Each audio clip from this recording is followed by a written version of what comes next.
ಪ್ರಪಂಚದಲ್ಲಿಯೇ ವಿಶಿಷ್ಟತೆಯನ್ನು ಹೊಂದಿರುವ ನಮ್ಮ ಭಾರತ ಸಂವಿಧಾನದ ಬಗ್ಗೆ, ಅದರ ವಿಚಾರಗಳ ಬಗ್ಗೆ ಇಂದು ನಾವು ನೃತ್ಯ ರೂಪದಲ್ಲಿ ತಿಳಿದುಕೊಳ್ಳೋಣ.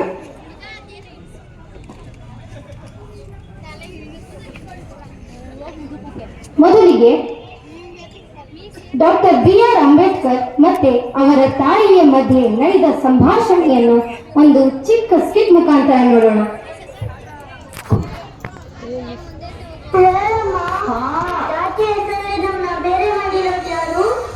ನಂಗೆ ಗೊತ್ತಿಲ್ಲ, ಇನ್ನೆಲ್ಲರೂ ಒಪ್ಕೊಂಡಿದ್ದಾರೆ. ಯಾವುದೋ ಪುಸ್ತಕದಲ್ಲಿ ಬರ್ದಿರ್ಬೋದು. ಒಂದಿನ ನಾನೇ ಪುಸ್ತಕ ಬರೀತೀನಲ್ಲ, ಆಗ ಇದೆಲ್ಲ ಸರಿ ಮಾಡ್ತೀನಿ. ಗುರುಗಳೇ, ಆಹಾ ನಿಧಾ ಅವರೇ, ಇಷ್ಟು ಚಿಕ್ಕ ವಯಸ್ಸಲ್ಲಿ ಎಂತ ದೊಡ್ಡ ಆಲೋಚನೆ ಅಲ್ವಾ? ನನ್ನದೊಂದು ಕುತೂಹಲ. ಭಾರತ ಸಂವಿಧಾನ 4 ಮುಖ್ಯ ಅಂಶಗಳನ್ನ ಇಟ್ಕೊಂಡು ರೂಪವಾಗಿದೆ, ಕಲ್ಪನೆಯಾಗಿ ಅದರ ಒಂದು 4 ಕಂಬಗಳು ಅಂತಾನೂ ಕರೀತಾರೆ ಅಲ್ವಾ? ಏನದು, ಯಾಕೆ ಕರೀತಾರೆ? ದೇಶದ ಸಂವಿಧಾನದ ಈ 4 ಕಂಬಗಳ ಮೇಲೆ ನಿಂತಿದೆ ಅಂತ ಹೇಳ್ತಾರೆ. ಈ 4 ಕಂಬಗಳು ಯಾವುವು ಅಂದ್ರೆ ಸಮಾನತೆ, ಸ್ವಾತಂತ್ರ್ಯ, ಭ್ರಾತೃತ್ವ, ನ್ಯಾಯ. ಇವುಗಳೇ ನಮ್ಮ ದೇಶದ ಪ್ರತಿಯೊಬ್ಬರಿಗೂ ನ್ಯಾಯ ಕೊಡೋದು. ಈಗ ನಮ್ಗೆಲ್ಲ ಗೊತ್ತಿರೋ ಪ್ರಕಾರ ಎಲ್ಲರನ್ನು ಮೂಲ ಹೆಸರು ಡಾಕ್ಟರ್ BR ಅಂಬೇಡ್ಕರ್ ಅವ್ರದ್ದು ಭೀಮರಾವ್ ಅಂತಾರೆ. ಭೀಮರಾವ್ ಅವರು BR ಅಂಬೇಡ್ಕರ್ ಆಗಿದ್ದು ಹೇಗೆ? ಅವರ ಮೂಲ ಹೆಸರು ಏನಿತ್ತು? ಅದರ ಹಿಂದೆ ಬದಲಾಗಿದ್ದ ಕಾರಣ ಏನು? ಇದನ್ನ ನಾನು ಹೇಳೋದ್ಕಿಂತ ಡಾಕ್ಟರ್ BR ಅಂಬೇಡ್ಕರ್ ಮತ್ತೆ ಅವರ ಗುರುಗಳ ಮಧ್ಯೆ ಒಂದು ಸಂಭಾಷಣೆ ನಡೆದಿತ್ತು. ಅದು ಒಂದು ಚಿಕ್ಕ ಸ್ಕಿಟ್ ಮುಖಾಂತರ ನೋಡೋಣ, ಅಲ್ಲಿ ನೀವೇ ಅರ್ಥ ಮಾಡ್ಕೋತೀರಾ. ಗುರುಗಳೇ, ಪೂರ್ತಿ ಹೆಸರೇನ್ ಬರೀಲಿ? ಭೀಮರಾವ್ ರಾಮ್ಜಿ ಸಪ್ಪಲ್ ಅಂಬಾವಾಡೇಕರ್ ಅಂತಾರ? ನಿನ್ನ ಪೂರ್ತಿ ಹೆಸರನ್ನ ಹೀಗೆ ಬರಿ, ಭೀಮರಾವ್ ರಾಮ್ಜಿ ಅಂಬೇಡ್ಕರ್ ಅಂತ. ಅಂಬೇಡ್ಕರ್ ನಿಮ್ಮ ಉಪನಾಮ ಅಲ್ವಾ? ಅದನ್ನ ನಾನು ಹೇಗೆ ಸೇರಿಸ್ಕೊಳ್ಳಿ? ಸೇರಿಸ್ಕೊಬಿಲ್ವ? ನಿನ್ನ ಗುರುಗಳು ನಿನಗೆ ಕೊಡ್ತಿರೋ ಹುಡುಗರು ಅಂತ ತಿಳ್ಕೊ. ಜೀವನದಲ್ಲಿ ಹೀಗಾದ್ರೂ ನಿನ್ನ ಗುರುಗಳನ್ನ ನೆನಪು ಮಾಡ್ಕೋಬಿಲ್ವ? ಹೋ, ಹೀಗಾಯ್ತು. ಅಂಬಾವಾಡೇಕರ್ ಇದ್ದಿದ್ದು ಅಂಬೇಡ್ಕರ್ ಆಗಿದ್ದು ಕೂಡ ಹೀಗೆನಾ?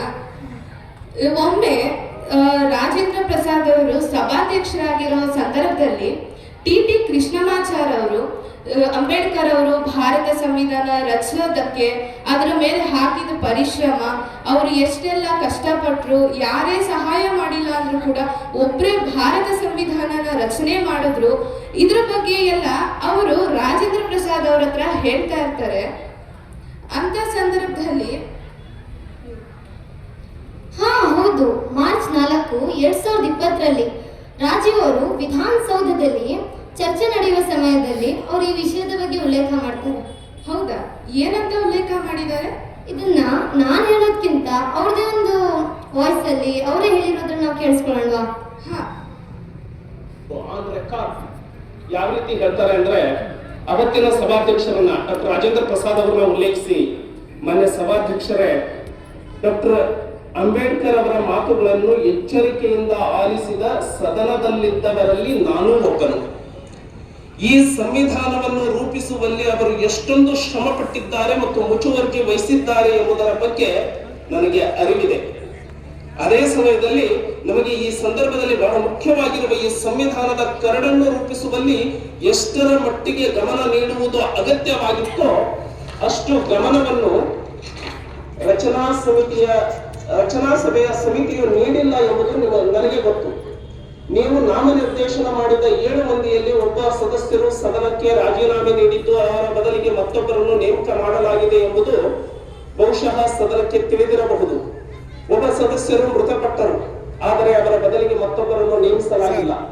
ಒಬ್ಬ ಸದಸ್ಯರು ಅಮೆರಿಕೆಯಲ್ಲಿದ್ದರು, ಅವರ ಸ್ಥಾನಕ್ಕೆ ಬದಲಿಯವರನ್ನು ನೇಮಿಸಲಿಲ್ಲ. ಇನ್ನೊಬ್ಬರು ರಾಜ್ಯದ ವ್ಯವಹಾರಗಳಲ್ಲಿ ತೊಡಗಿದ್ದರು, ಅಷ್ಟರ ಮಟ್ಟಿಗೆ ಅವರ ಸ್ಥಾನದಲ್ಲಿ ಶೂನ್ಯ ಉಂಟಾಯಿತು.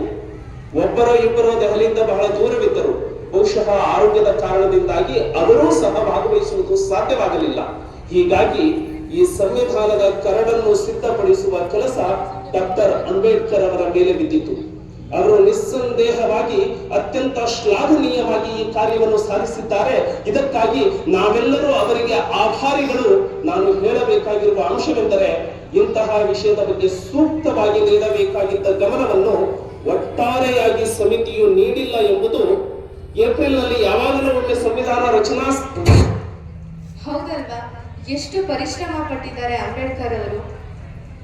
ಹಾ, ವರ್ಷಿಣಿ ಅವರೇ, ಇವಾಗ ನಮ್ಮ ಸಂವಿಧಾನ ಅಂದ್ರೆ ಎಷ್ಟೊಂದು ವಿಶೇಷತೆಗಳಿರ್ತವೆ ಅಲ್ವಾ? ಅದರಲ್ಲಿ ನಿಮ್ಗೆ ಗೊತ್ತಿರೋಷ್ಟು ಮುಖ್ಯವಾಗಿರೋ ಒಂದಷ್ಟು ವಿಶೇಷತೆಗಳು ನಮಗೆ ತಿಳಿಸ್ಕೊಡ್ತೀರಾ? ನನಗೆ ಗೊತ್ತಿರೋ ಹಾಗೆ ಪ್ರಮುಖ ವಿಷಯಗಳನ್ನ ನಾನು ತಿಳಿಸ್ತೀನಿ. ಪ್ರೇಮ್ ಬಿಹಾರಿ ನರೈನ್ ರೈಸಾದವರು ಸಂವಿಧಾನವನ್ನ ಖುದ್ದು ತಾವೇ ಬರೆದ್ರು. ಅವರ ಕೈ ಬರಹದಲ್ಲೇ ನಮ್ಮ ಸಂವಿಧಾನ ರಚನೆ ಆಯಿತು. ಇದಷ್ಟೇ ಅಲ್ಲ, ನಾವು ನೋಡ್ತಿರೋ ಸಂವಿಧಾನದಲ್ಲಿ ಬರೋ ಚಿತ್ರಗಳು ಸಹ ಯಾವುದೇ ಮೆಕ್ಯಾನಿಕಲ್ ಆಗಲಿ ಬೇರೆ ಪ್ರಿಂಟೆಡ್ ಆಗಲಿ ಮಾಡಿದ್ದಲ್ಲ. ಅದನ್ನ ಸಹ ನಂದಲಾಲ್ ಬೋಸ್ ಮತ್ತೆ ವಸಂತ್ ಕೃಷ್ಣ ವೈದ್ಯ ಅವರು ತಮ್ಮ ಕೈಯಾರೆ ಆ ಚಿತ್ರಗಳನ್ನು ಸಹ ಬಿಡಿಸ್ತಾರೆ. ಅದಕ್ಕೆ ನಮ್ಮ ಭಾರತ ಸಂವಿಧಾನ ಅಷ್ಟು ಶ್ರೇಷ್ಠವಾಗಿದೆ. ಅವರೆಲ್ಲ ಪರಿಶ್ರಮನೇ ನಮ್ಮ ಭಾರತದ ಸಂವಿಧಾನ. ಇನ್ನೊಂದು ಮುಖ್ಯ ಗಮನಿಸಬೇಕಾಗಿರೋ ಅಂಶ ಅಂದ್ರೆ ಪೀಠಿಕೆನ ಪ್ರಿಯಂಬಲ್ನ ಹಾರ್ಟ್ ಆಫ್ ಅವರ್ ಕಾನ್ಸ್ಟಿಟ್ಯೂಷನ್ ಅಂತ ಕೂಡ ಸಂವಿಧಾನದಲ್ಲಿ ಬರೆದಿದ್ದಾರೆ. ಇದೇನ್ ನಮ್ಮ ಹಾರ್ಟ್ ಆಫ್ ಕಾನ್ಸ್ಟಿಟ್ಯೂಷನ್ ಅಂತಾರೋ ಪ್ರಿಯಂಬಲ್, ನಮ್ಮ ಪೀಠಿಕೆಯನ್ನ ಹಂಸಲೇಖ ಸರ್ ಅವರು ಸಂಗೀತದಲ್ಲಿ ಸಂಯೋಜನೆ ಮಾಡಿದ್ದಾರೆ. ಗೊತ್ತಾ ನಿಮ್ಗೆ? ಹೌದಾ? ಸಂಗೀತದಲ್ಲೂ ಸಂಯೋಜನೆ ಆಗಿದೆಯಾ? ಹಾ ಹೌದು. ಇದನ್ನ ನಮ್ಮ KPS ಮಕ್ಕಳು ನೃತ್ಯ ಮಾಡಿದ್ದಾರೆ. ನೃತ್ಯ ರೂಪದಲ್ಲಿ ನೋಡೋಣ ನಾವು. ಹಾ, ನೋಡೋಣ. ನಾನಂತೂ ಕಾತುರವಾಗಿದ್ದೀನಿ.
ನವೆಂಬರ್ ತಿಂಗಳ 26ನೇ ದಿನ ಈ ಸಂವಿಧಾನವನ್ನು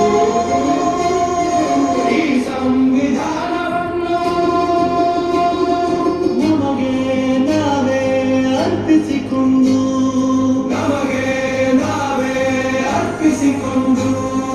ಅಂಗೀಕರಿಸಿ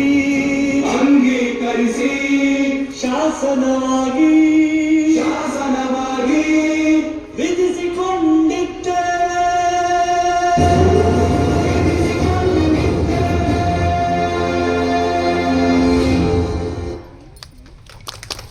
ಆಹಾ, ಎಷ್ಟು ಒಳ್ಳೆಯ ಸಂಗೀತ, ಎಂತ ಅಮೋಘ ನೃತ್ಯ ನಮ್ಮ KPS ಮಕ್ಕಳದು ಅಲ್ವಾ? ಹೌದು. ಈಗ ನಮ್ಮ ಪೀಠಿಕೆನೇ ಇಷ್ಟು ಮೈ ರೋಮಾಂಚನಗೊಳಿಸಿರುವಾಗ ನಮ್ಮ ಸಂವಿಧಾನ ಅದನ್ನ ರಚನೆ ಮಾಡಿದಂತ ಮಹಾನ್ ವ್ಯಕ್ತಿ ಡಾಕ್ಟರ್ ಭೀಮರಾವ್ ಅಂಬೇಡ್ಕರ್ ಅವರು. ಅವ್ರ ಬಗ್ಗೆನೇ ನಾವು ಒಂದು ನೃತ್ಯದ ಮೂಲಕ ನಮ್ಮ KPS ಮಕ್ಕಳ ಕಡೆಯಿಂದ ಮಾಡ್ತಿರೋ ನೃತ್ಯನ ನಮ್ಮ ಕಣ್ಣಾರೆ ನೋಡಿದ್ರೆ ಎಷ್ಟು ಚೆನ್ನಾಗಿರುತ್ತಲ್ವಾ? ಹೌದು. ಸಂವಿಧಾನವಾಯಿತು.